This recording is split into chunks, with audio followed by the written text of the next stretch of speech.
ಸ್ನೇಹಿತರೆ, ಇವತ್ತಿನ ವಿಡಿಯೋದಲ್ಲಿ 2025ರಲ್ಲಿ ನವೆಂಬರ್ ತಿಂಗಳಿನಲ್ಲಿ ಕನ್ಯಾ ರಾಶಿಯವರ ಭವಿಷ್ಯ ಯಾವ ರೀತಿ ಇರುತ್ತೆ ಅಂತ ತಿಳ್ಕೊಳ್ಳೋಣ. ಹಾಗೆ ನಾವು ಯಾವುದೇ ಒಂದು ವ್ಯಕ್ತಿಯ ರಾಶಿಯ ಭವಿಷ್ಯ ಜಾತಕವನ್ನು ತಿಳ್ಕೋಬೇಕಂದ್ರೆ ಮುಖ್ಯವಾಗಿ ಗ್ರಹಗಳ ಸ್ಥಾನ ಯಾವ ರೀತಿ ಇರುತ್ತೆ ಅನ್ನೋದನ್ನು ನೋಡಬೇಕಾಗುತ್ತೆ. ಹಾಗಾಗಿ ಈ ವಿಡಿಯೋದಲ್ಲಿ ನಾನು ಮೊದಲಾಗಿ ಗ್ರಹಗಳ ಸ್ಥಾನ ಯಾವ ರೀತಿ ಇದೆ ಅನ್ನೋದನ್ನು ತಿಳಿಸ್ಕೊಡ್ತೀನಿ. ಅಂದರೆ ಯಾವ ಗ್ರಹಗಳು ಯಾವ ರಾಶಿಯಲ್ಲಿದ್ದಾವೆ ಅನ್ನೋದ್ರ ಬಗ್ಗೆ ತಿಳಿಸ್ಕೊಡ್ತೀನಿ. ಈ ವಿಡಿಯೋನ ಎಲ್ಲೂ ಕೂಡ ಸ್ಕಿಪ್ ಮಾಡದೆ ಕೊನೆವರೆಗೂ ನೋಡಿ. ಹಾಗೆ ನೀವೇನಾದರೂ ನಮ್ಮ ಚಾನಲ್ಗೆ ಹೊಸಬ್ರಾಗಿದ್ದರೆ ದಯವಿಟ್ಟು ಈ ಕೂಡಲೇ ಸಬ್ಸ್ಕ್ರೈಬ್ ಮಾಡ್ಕೊಳ್ಳೋದನ್ನು ಮಾತ್ರ ಮರಿಬೇಡಿ.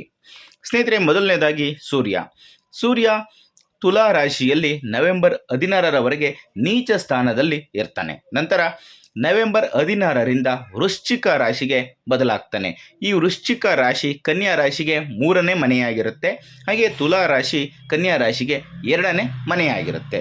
ಇನ್ನು ಬುಧ ವೃಶ್ಚಿಕ ರಾಶಿಯಲ್ಲಿ ನವೆಂಬರ್ 22ರವರೆಗೆ ಇರ್ತಾರೆ. ಅಂದರೆ ಕನ್ಯಾ ರಾಶಿಯ 3ನೇ ಮನೆಯಾದಂತಹ ವೃಶ್ಚಿಕ ರಾಶಿಯಲ್ಲಿ ಇರ್ತಾರೆ.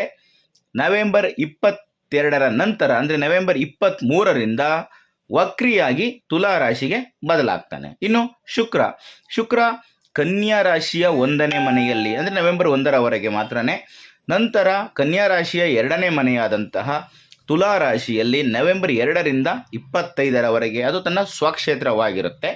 ನಂತರ ವೃಶ್ಚಿಕ ರಾಶಿಯಲ್ಲಿ ನವೆಂಬರ್ 26ರಿಂದ ಬದಲಾಗ್ತಾನೆ. ಇನ್ನು ಕುಜ ಕನ್ಯಾ ರಾಶಿಯ 3ನೇ ಮನೆಯಾದಂತಹ ವೃಶ್ಚಿಕ ರಾಶಿಯಲ್ಲಿ ನವೆಂಬರ್ ತಿಂಗಳು ಪೂರ್ತಿ ಅದು ತನ್ನ ಸ್ವಕ್ಷೇತ್ರವಾಗಿರುತ್ತೆ. ಕುಜನಿಗೆ ನವೆಂಬರ್ ತಿಂಗಳು ಪೂರ್ತಿ ಇರ್ತಾನೆ. ಹಾಗೆ ಗುರು ಕನ್ಯಾ ರಾಶಿಯ 11ನೇ ಮನೆಯಾದಂತಹ ಕರ್ಕಾಟಕ ರಾಶಿಯಲ್ಲಿ ನವೆಂಬರ್ ತಿಂಗಳು ಪೂರ್ತಿ ಉಚ್ಚ ಸ್ಥಿತಿಯಲ್ಲಿ ಇರ್ತಾನೆ. ಹಾಗೆ ಶನಿ ಕನ್ಯಾ ರಾಶಿಯ 7ನೇ ಮನೆಯಾದ ಮೀನ ರಾಶಿಯಲ್ಲಿ ನವೆಂಬರ್ ತಿಂಗಳು ಪೂರ್ತಿ ಇರ್ತಾನೆ. ಹಾಗೆ ರಾಹು ಕನ್ಯಾ ರಾಶಿಯ 6ನೇ ಮನೆಯಾದ ಕುಂಭ ರಾಶಿಯಲ್ಲಿ ತಿಂಗಳು ಪೂರ್ತಿ. ಹಾಗೆ ಕೇತು ಕನ್ಯಾ ರಾಶಿಯ 12ನೇ ಮನೆಯಾದಂತಹ ಸಿಂಹ ರಾಶಿಯಲ್ಲಿ ತಿಂಗಳು ಪೂರ್ತಿ ಇರ್ತಾರೆ. ಸ್ನೇಹಿತರೆ, ಇದಿಷ್ಟು ಗ್ರಹಗಳ ಸ್ಥಾನಕ್ಕೆ ಸಂಬಂಧಪಟ್ಟಂಥ ಮಾಹಿತಿ. ಇನ್ನು ಕನ್ಯಾ ರಾಶಿಯವರ ಮಾಸಿಕ ಫಲಗಳು ಯಾವ ರೀತಿ ಇರುತ್ತೆ ಅಂತ ನೋಡೋಣ. ಈ ತಿಂಗಳು ಕನ್ಯಾ ರಾಶಿಯವರಿಗೆ ಉತ್ತಮ ಫಲಿತಾಂಶ ಇರುತ್ತದೆ. ಗ್ರಹಗಳ ಬೆಂಬಲ ಅದ್ಭುತವಾಗಿದೆ. ನಿಮ್ಮ 11ನೇ ಮನೆಯಲ್ಲಿ ಲಾಭದ ಸ್ಥಾನದಲ್ಲಿ ಉಚ್ಚ ಸ್ಥಿತಿಯಲ್ಲಿ ಗುರು ಇರುವುದು ತುಂಬ ಅನುಕೂಲಕರ. ಇದು ಆಸೆಗಳನ್ನು ಈಡೇರಿಸುತ್ತದೆ ಮತ್ತು ದೊಡ್ಡ ಲಾಭಗಳನ್ನು ಕೂಡ ತಂದುಕೊಡುತ್ತದೆ. 3ನೇ ಮನೆಯಲ್ಲಿ ಸ್ವಕ್ಷೇತ್ರದಲ್ಲಿ ಕುಜ ಇರುವುದರಿಂದ ನಿಮಗೆ ಅಪಾರ ಧೈರ್ಯ ಮತ್ತು ಉಪಕ್ರಮವನ್ನು ನೀಡುತ್ತಾನೆ. ನಿಮ್ಮ 2ನೇ ಮನೆಯಲ್ಲಿ ಧನಸ್ಥಾನದಲ್ಲಿ ಸ್ವಕ್ಷೇತ್ರದಲ್ಲಿ ಶುಕ್ರ ನವೆಂಬರ್ 2ರಿಂದ 25ರವರೆಗೆ ಇರುವುದು ಆರ್ಥಿಕ ಸ್ಥಿರತೆ ಮತ್ತು ಸಂತೋಷದ ಕುಟುಂಬ ಜೀವನವನ್ನು ತರುತ್ತದೆ.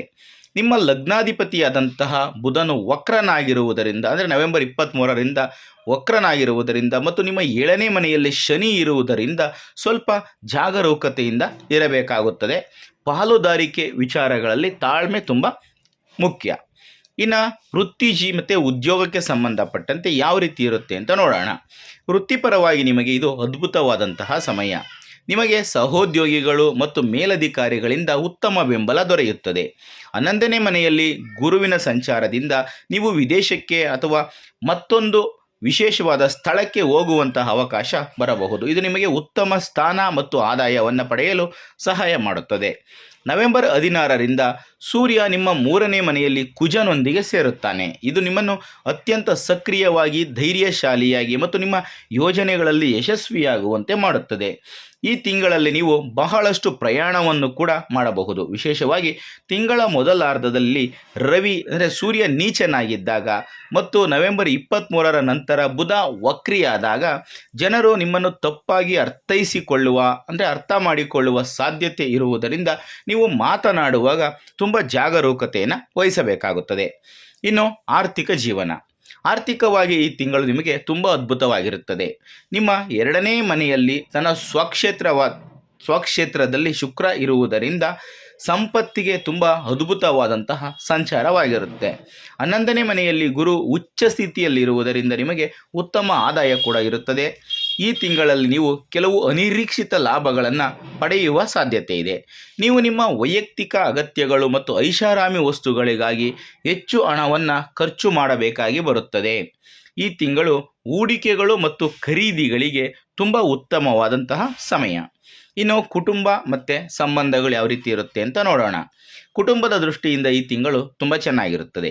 2ನೇ ಮನೆಯಲ್ಲಿ ಶುಕ್ರನು ಸಂತೋಷದಾಯಕ ಮತ್ತು ಸಾಮರಸ್ಯಪೂರ್ಣ ಕುಟುಂಬದ ವಾತಾವರಣವನ್ನು ಒದಗಿಸುತ್ತಾನೆ.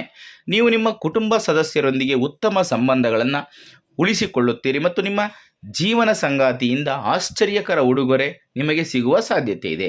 ಆದರೂ 7ನೇ ಮನೆಯಲ್ಲಿ ಶನಿ ಇರುವುದರಿಂದ ನಿಮ್ಮ ಜೀವನ ಸಂಗಾತಿಯೊಂದಿಗೆ ನಿಮ್ಮ ಸಂಬಂಧದಲ್ಲಿ ತಾಳ್ಮೆ ಮತ್ತು ಪ್ರೌಢಿಮೆ ಅಗತ್ಯವಿರುತ್ತದೆ.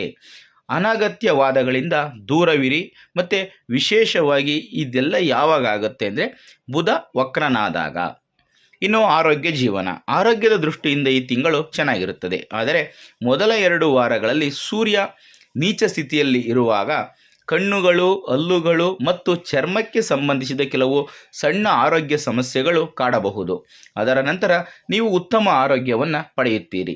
6ನೇ ಮನೆಯಲ್ಲಿ ರಾಹು ಕೂಡ ಒಂದು ಶಕ್ತಿಶಾಲಿಯಾದಂತಹ ಸಂಚಾರವನ್ನು ಸೃಷ್ಟಿ ಮಾಡುತ್ತಾನೆ. ಇದು ಯಾವುದೇ ಆರೋಗ್ಯ ಸಮಸ್ಯೆಗಳನ್ನು ಶೀಘ್ರವಾಗಿ ನಿವಾರಿಸಲು ಸಹಾಯ ಮಾಡುತ್ತದೆ.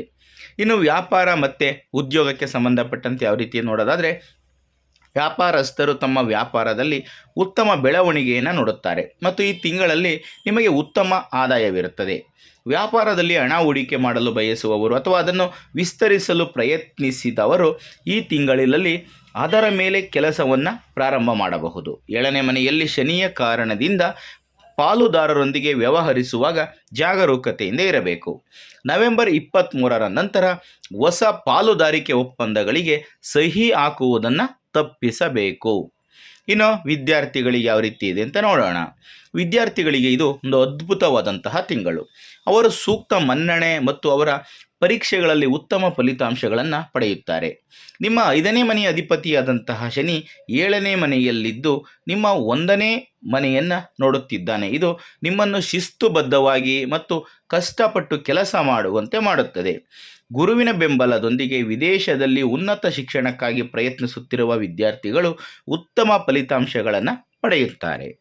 ಸ್ನೇಹಿತರೆ, ಇದಿಷ್ಟು ಕನ್ಯಾ ರಾಶಿಯವರ ನವೆಂಬರ್ ತಿಂಗಳಿನಲ್ಲಿ ಯಾವ ಕ್ಷೇತ್ರದಲ್ಲಿ ಯಾವ ಗ್ರಹಗಳಿಂದ ಏನೆಲ್ಲ ಬದಲಾವಣೆಗಳಾಗ್ತವೆ, ಏನೆಲ್ಲ ಪರಿಣಾಮಗಳು ಬೀರ್ತವೆ ಅನ್ನೋದಕ್ಕೆ ಸಂಬಂಧಪಟ್ಟಂತಹ ಮಾಹಿತಿ.